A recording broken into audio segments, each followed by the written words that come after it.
Okay, I just heard the lovely voice saying recording in progress. Thank you everybody for joining today's session, and thank you Jennifer and to ACSESS for the lovely introduction and for hosting the session today. As Jennifer mentioned, I will be discussing how technology can help mitigate unconscious bias as well as improve DEI for your companies if you're a corporate recruiter, and also for presentation of candidates if you're an agency recruiter. So let me get started. Just one second.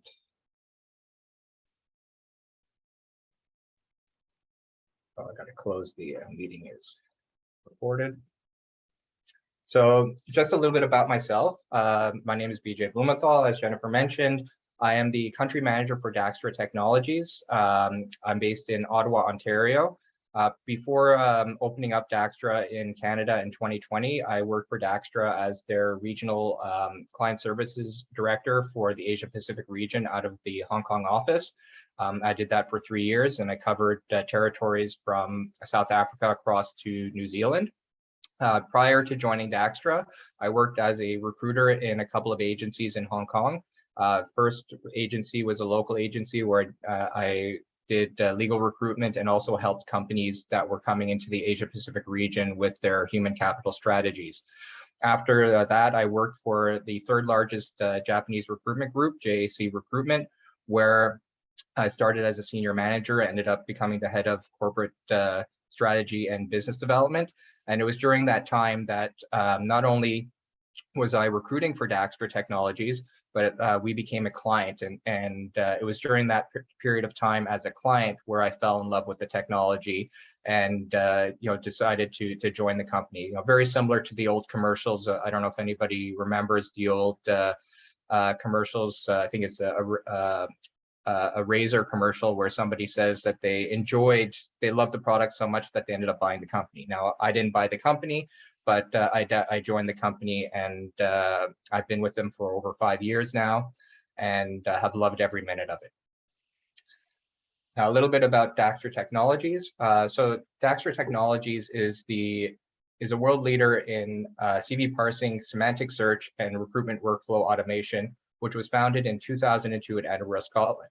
So our products are not only very strong, very solid, but they're also mature, they're proven in the market, and we have a lot of experience dealing with varying types of recruitment industries, markets, and different type of situations like we are in right now in Canada with a candidate-driven market versus a job-driven market. The company currently has more than 100 employees spread out across global offices, including in Edinburgh, Scotland, which is our global headquarters, London, England, Ottawa, Ontario, Richmond, Virginia, Berkeley, California, Hong Kong, Sydney, Australia, Tokyo, Shenzhen, and Singapore. This helps to ensure a high quality service for our more than 2,500 clients, no matter where they are located. And today I'll be discussing how our technology can help remove unconscious bias in recruitment and improve DEI. So unconscious bias is, I'm sure you've heard it all over the place. It's a very popular theme over the last couple of years, and it's just growing in importance, excuse me, over time.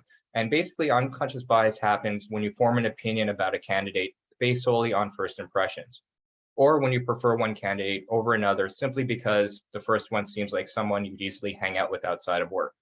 In recruitment, this all begins actually at the CV screening process. When the candidates are screened, their names, home, postal codes, their home address, where they went to college, or their previous employers might mean they encounter unconscious bias. Now, there are different kinds of unconscious bias, and on the screen, what you see right now are the 5 most common unconscious biases, according to the experts. So the first one is perception bias. And it is the tendency to form simplistic stereotypes and assumptions about certain groups of people. This means it can be very difficult to make an objective judgment about members of diverse groups. A perfect example of this is making a judgment based on someone's name. Now, a number of studies have shown that depending on the names, ethnic names tend to be considered for roles less commonly than people that have Anglo-Saxon names. Now, this is very unfortunate because those candidates are likely going to be very suitable for the role, and just because of their name, they've been disqualified for consideration. Now, the next one is confirmation bias. Everyone is quick to pass judgment. We're all guilty of it, recruiters just as much. We make snap decisions based on perceived truths, and then spend the rest of the time, subconsciously or not, trying to justify our bias. This is when we ask irrelevant questions or look at irrelevant information in a CV, trying to elicit the answers that support our own initial assumptions about the candidate.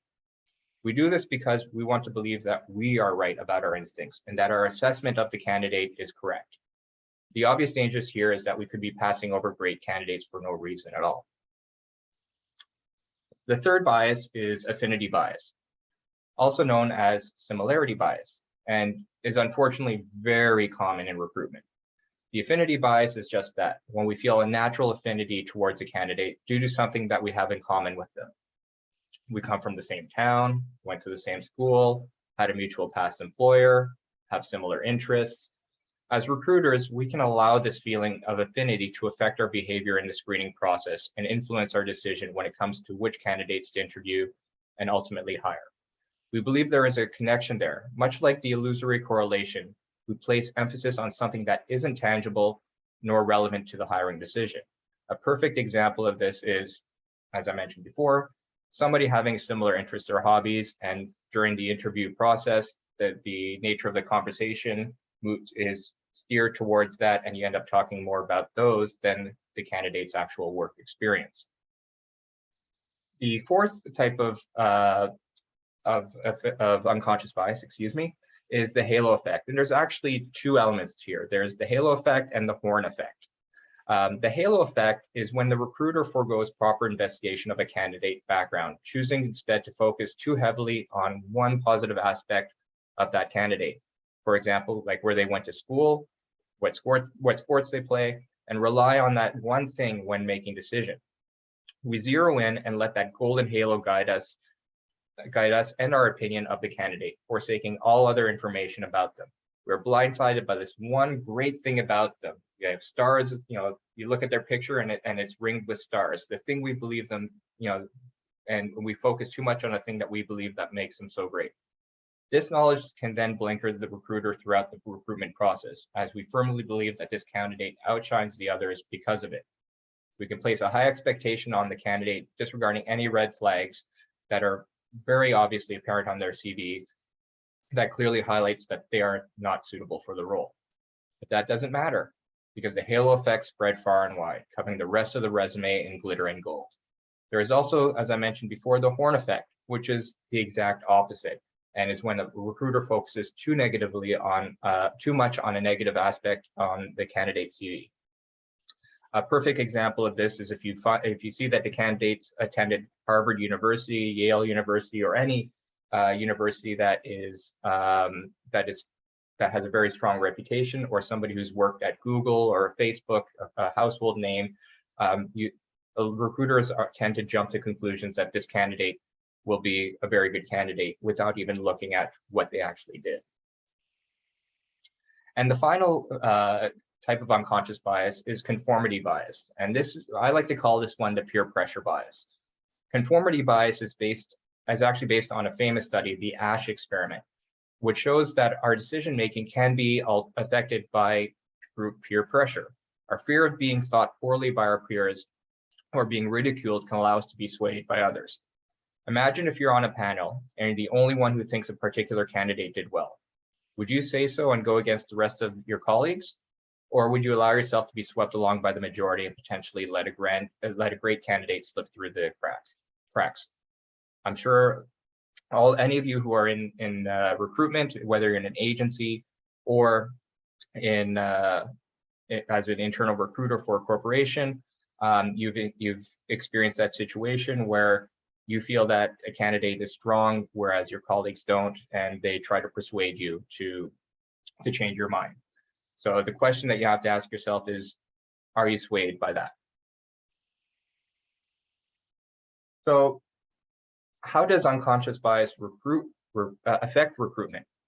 Now, you see 4 points here, and these are major points that can ultimately lead to success or difficulties for a company. So first and foremost, it limits the candidate selection, and by excluding possible strong candidates because they may have some information in there that does not fit the individual recruiter's biases. This is particularly prevalent in the current candidate-driven market, where companies and employers are struggling to find strong candidates. So the unconscious recruitment would limit that candidate pool even more. Also, it enables the hiring for the wrong reasons. Hiring because you like someone versus hiring because they are qualified. Now, this does create a potential for increased turnover. If candidates are hired because they are liked, but not because they are qualified, they likely won't last long in the organization, thus creating the need to rehire for the role again and ultimately costing time and money for the company. Now, we've been talking about unconscious bias. Now, unconscious bias does help to bring about DEI in an organization, diversity and inclusion. And so what are the advantages of having a more diverse and inclusive workforce? Basically, a more diverse and inclusive workforce is, at the end of the day, more welcoming for all employees.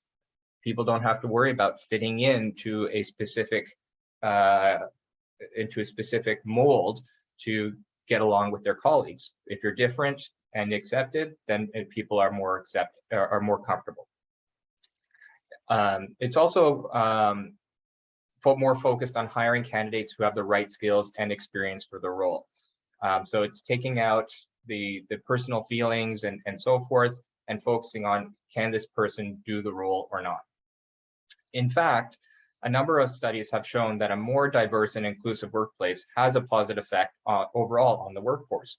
Inclusive workplaces also create progress, drive innovation, and lowers employee turnovers by bringing together different people who learn from each other, challenge norms and traditions, and foster growth throughout the open exchange of ideas, feedback, and conversation. And to reiterate the diverse and inclusive work point at the top about feeling more comfortable, basically it makes people feel more welcome in the workplace and more comfortable to share their ideas and their opinions. And ultimately, with the lower turnover rate, productivity will increase, which naturally will lead to more revenue generation and higher profits for the company. So why use technology to eliminate unconscious bias? Well, first and foremost, technology for the most part is objective. When humans are reading a CV, analyzing a CV, and even interviewing a person, they tend to be subjective, and it's very, very hard to be 100% objective as a person due to unconscious bias, which is a bias that you're not aware of. Also, technology can help to automate, which reduces human-based decisions. Now, you're probably wondering, okay, well, get to the point. What are some solutions that can help to manage the unconscious bias and to help the DEI initiatives? So there's a number of different tools that are offered that can help to eliminate unconscious bias, which includes automated data loading, candidate search, auto matching to jobs, and technology components, of which I'll be going through details for each one following this. So the automated data loading is, for us, for example, we have a product called Daxter Capture. And ultimately, there are several ways for candidates to submit their CVs. The most common for many is via registration or application for open positions via corporate career web pages or agency websites. But in addition to receiving from your website, many candidates apply to jobs posted on external job boards that are received directly by recruiters. The person who receives the external applications will ultimately need to decide whether or not to load the candidate into the database. and will often only load those who are suitable for the applied positions and leave the rest in their inbox or saved on their local drive. When I was in my last recruitment role, we actually called that top drawing. And if we caught a consultant top drawing a candidate, they wouldn't be punished, but they would be spoken to. This will very likely prevent a good candidate from being considered for other roles. Our capture solution helps to ensure that all of the incoming applications are automatically loaded or updated in your database with rich, consistent data, including comprehensive skilling using your own or our bespoke taxonomy. Capture calculates the skills proficiencies not by looking at how many times a skill is mentioned, but the recency, the context, and length of time the skill is used throughout the candidate's career. This will be, and I'll go into more details a little bit later when we talk about search solutions. Capture can also track the incoming candidates against the jobs for which they have applied, the source from where they came from, and consultant ownership if you have that. Capture can also monitor network or cloud folders to automate the loading of CVs, which allows recruiters to focus on finding and communicating with suitable candidates rather than doing admin-related work. In addition, the Capture with its styler add-on can also save an anonymized copy of the CV for quick sharing with your hiring manager or external client. The second solution, which I mentioned earlier and referenced under Capture regarding skills, is our search.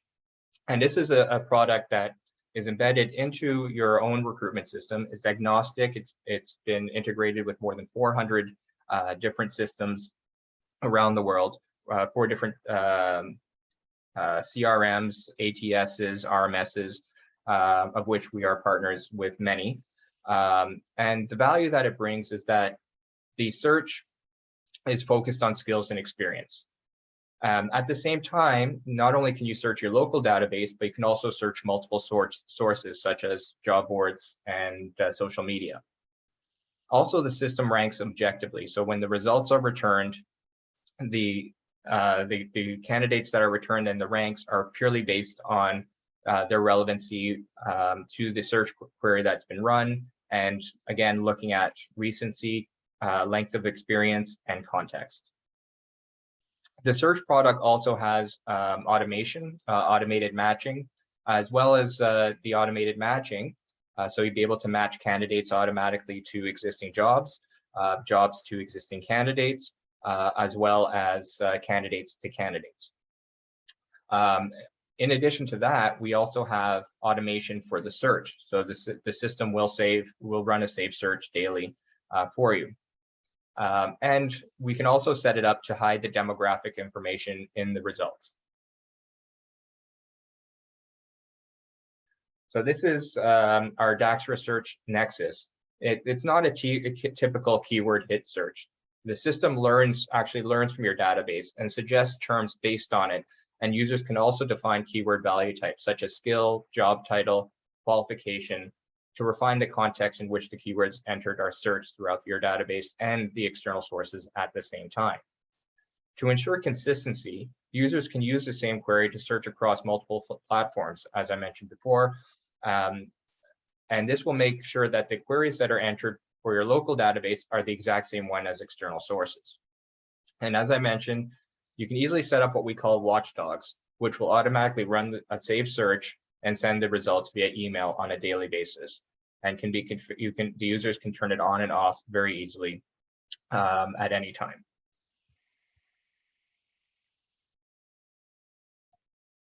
Now, when the search results are returned, we do provide an objective ranking. So rankings are purely based on the keyword matching, including the recency, length of experience, and context, all of which are quantifiable.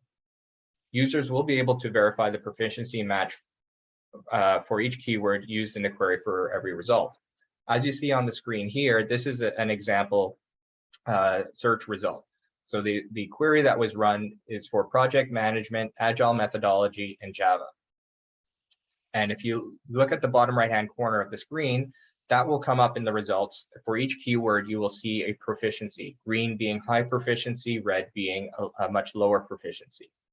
Now, looking at the CV, the candidate here has mentioned in their executive summary that they are looking for a role in project management.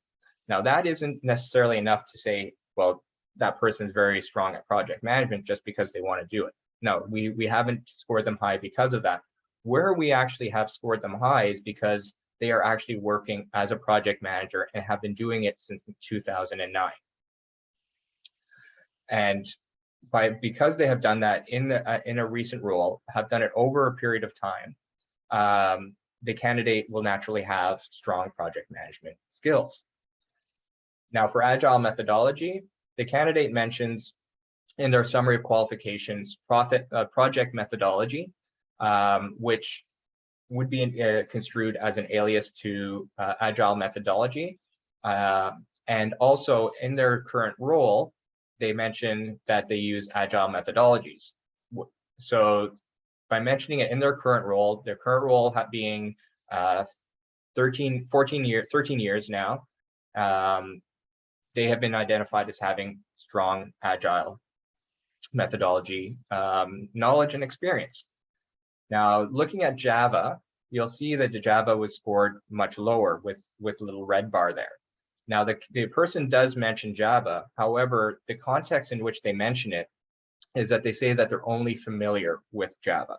So the system has identified that as basically saying this person has done some Java, is familiar with it, but has not displayed a high proficiency in Java because they say that they're only familiar. Now, if they have said strong expertise or highly proficient in Java, then you will find that their proficiency for that particular skill would be much higher. So the search product will look not just at how many times it's mentioned, but will look at how it's presented within the CV and the length of time that the candidate has used that skill.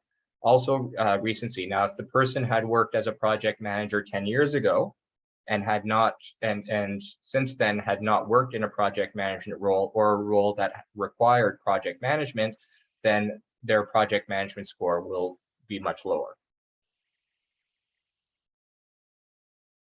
Now, I mentioned about the automated matching a few times. Now, there are a number of ways where you can match automatically in our systems. You can match jobs to candidates. You can, and including via Watchdog. So this will not only will it be automatic, but the system can also send you an email with those matches. You can match candidates to candidates. So if you find a candidate that's suitable, however, they're not available or they're not interested in the role, then you'll be able to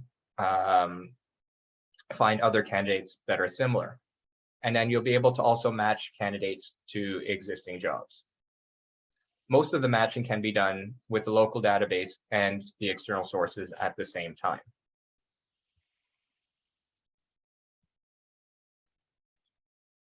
We also have a component that we call apply and match.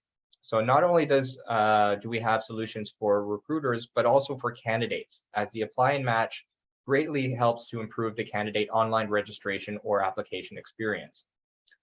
Most candidates do not want to fill in a long form when applying or registering on a website, and the component helps to fill in the long form using information from the CV automatically. Existing clients have actually claimed to us that they have seen an increase of up to 400% in completed applications since they started using this product. In addition to autofilling forms using the information from a CV, it can also automatically match candidates to existing jobs in the database with the search component and recommends them based on the candidate's work and educational experience. So what this means is when a candidate is applying or registering on your website, the system will identify suitable opportunities and present to them at the same time the roles, and the candidate will have the option to apply for those jobs at the same time. Now, to mitigate the unconscious bias by looking at search results, the way that we display it, we can actually remove the contact information, dates, school names, employer names, and any affiliations. So this will help to ensure that all different kinds of discrimination can be avoided. From right now, what's very prevalent is ageism. Now, I just went to a concert on Saturday. I saw John Fogerty in concert, 77 years old, and he was rocking the place. He was running around the stage and put on a great rock show. 77 years old. Now, on paper, a lot of recruiters and a lot of hiring managers would see 77 years old and immediately discount that candidate. Unfortunately, that candidate ultimately can be very strong for the role and suitable for the role, and they're losing out on good talent and the experience that that person has gained. So you can see an example here on the highlighted document. You'll see the personal information and the dates, and the one on the right would be the output that the search results would provide. So you're focused more on the job title and the experience. So we've removed the employer names, and removed the age, and even the school names, because as I mentioned before, and I alluded that for the halo bias, if somebody went to Harvard, they can be viewed as being a strong candidate for no reason other than that they went to Harvard. And further to that, somebody who goes to a community college may be disregarded as being a good candidate and ignored, whereas their experience says otherwise. So you can see here, this is how we would present the results in our search to the recruiter or the hiring manager. Now, I mentioned before about components. So I've showed you a number of solutions that can be integrated within your existing CRMs and ATSs, but we also can license out the technology to ATS providers and also to a number of corporates. We have a number of household names that actually use our components. Unfortunately, I'm not able to mention the names due to non-disclosure agreements. However, I can guarantee you that if you are using Android or iPhones, you are likely using our client's technology, or if you do online shopping. So our components are essentially building blocks where you, the customer, has full control of how the technology that we've discussed is deployed. There are several tools that can be used as part of your development to achieve your objective, including unbiased parsing of all candidate information, removal of dates, removal of the personal information, removal of the employer names, education names, and also automate the matching. And so here are the different components that we can license out. So as I mentioned, our parser, which supports more than 40 different languages, including normalization between languages. So for example, if somebody says that they're a chef de projet in French, then we would identify that as somebody being a project manager and having project management experience. So not only is our solutions able to distinguish, based on the context within the CV, but we can also normalize between multiple languages. French, which is very important here in Canada, being one of our more strongly supported languages, but we do support, as I mentioned, more than 40, including Japanese, being the only company that does Japanese. We also do the different Chineses as well, which is growing in prominence in Canada, and all the Western European languages, as well as Eastern European languages. We can also provide search and match web services, which is using semantic search to locate candidates in a database, as well as matching candidates to jobs. Now, this can be further strengthened with our search and aggregation services, which is the ability to search external job boards. I had alluded that earlier on in the session that our search product, you can run the same searches at the same time on your local database versus external sources, and the search and aggregation services is the backbone behind that. Currently, we support more than 200 different job boards and social media websites. And if there are any that our clients have an interest in, we are definitely interested to develop an integration and build a partnership with those websites. And to give you an example, we are official partners with Indeed, Career Builder, Monster, which are quite relevant job boards in Canada right now. And at the bottom, you'll see data services. And what the data services means is that it provides the ability to, if you're building your own search product, to expand on the term, to view the aliases, the synonyms, and so forth that will be used in the search. So our search includes that as part and parcel of the product that's embedded.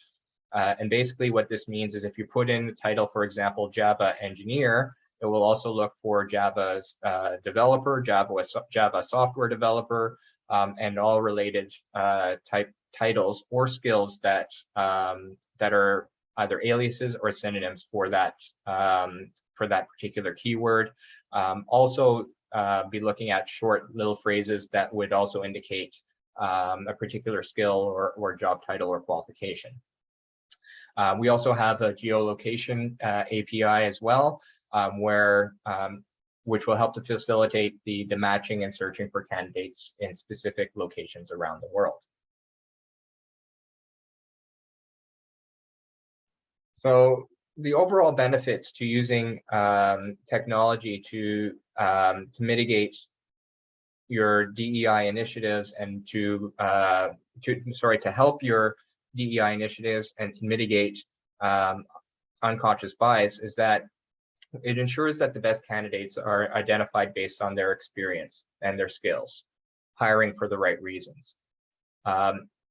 This will more likely lead to a more diverse team. And as mentioned earlier, having a more diverse and inclusive team is only a benefit to the company.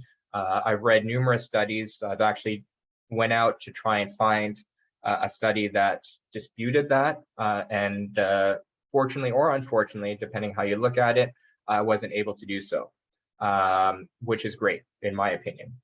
My opinion is that having a more diverse team, and I've experienced it when I was working in Hong Kong and working at Daxtra. In Daxtra, we've got about I think 30 or 40 different nationalities represented across the board. All of our offices are local, are run by locals, and our team in our research and development, because we can support so many languages, we have actually native speakers for all the different languages to help with the development and to further improve our language support. And at the end of the day, what's ultimately to everybody's benefit, it helps recruiters be more efficient. It removes the need to do administrative work for loading information into a database. It removes with the automation, it removes the need to run the same searches over and over again. Also helps to lower costs by finding candidates in your local database that you weren't aware of, or finding the candidates at external sources that you weren't able to find before. And all that being done automatically with emails sent to you, so you don't actually have to manually do it every day. I know it saved me a lot of time when I first adopted the technology, because my routine in the morning as a recruiter was come into the office, get my coffee and bagel, and run the same searches that I ran every day to see if there was any new candidates either in my local database or the external sources that weren't there the previous day. So it helps to make recruiters' lives, whether you're in an agency or internal recruiter for a company, makes life much easier, more cost effective. If you're an agency, you can get candidates out much more quickly, which in a candidate-driven market is critical. And for a corporate recruitment team, it actually lowers the dependency of agencies and allowing the internal recruiters to hire most positions and only giving the more high-profile or more complicated roles to their external agencies. And now I'd like to open up the the stage for some questions. I'd like to engage. I don't know if any came in. I didn't see any. I didn't have any interruptions. So, I would love to hear. It doesn't even have to be a question. It can be an opinion, and let's get into a discussion about how technology, whether you agree or not, can help to mitigate unconscious bias, can help with your DEI initiatives, or if you feel that having more human involvement is more beneficial. Please don't be shy.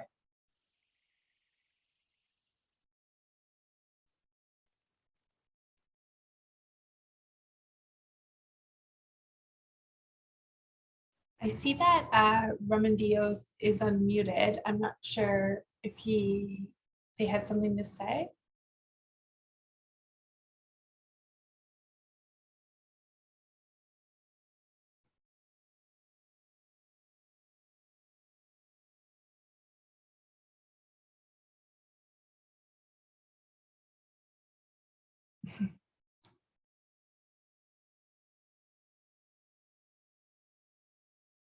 No questions, no comments. I mean, it doesn't have to be, as I mentioned, doesn't have to be specifically about the detailed content that the details that I mentioned now, but just even share experience with whether you've experienced unconscious bias or experience working with a company with strong DEI or companies that don't have strong DEI, and your feeling about how to get it improved.